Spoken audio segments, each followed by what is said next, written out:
Watch this. Rook d1. Abandoning this pawn and just allowing it to stand a square before queening.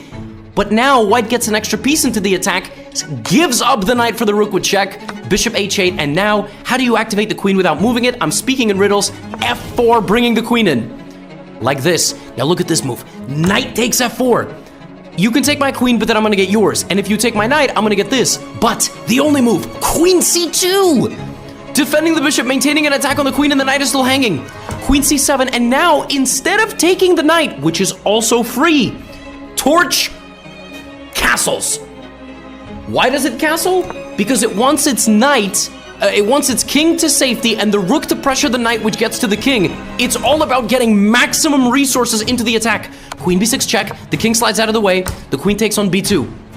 You can take, black is gonna make a second queen. Now, bishop g6, preventing the back rank escape. The knight is pinned.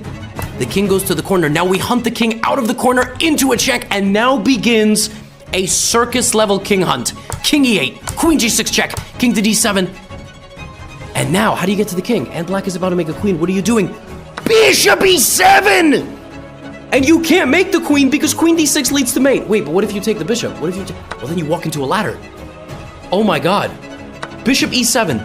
Leela defending itself with bishop e5, rook f7. Look at the king walking out. Now you're trying to sack your queen to make a queen with a check and mate. Queen d4, so the rook comes back to protect the rook and the promotion. Oh my god. This is one of the most insane games I've ever seen between two bots. It didn't even take the queen. It's just letting the queen sit there. Now it takes bishop d5. Bishop d6, every piece ignoring every other piece. What is going on? Bishop d6, and when it's all said and done, the black king gets hunted out to the b file where it is brutally checkmated.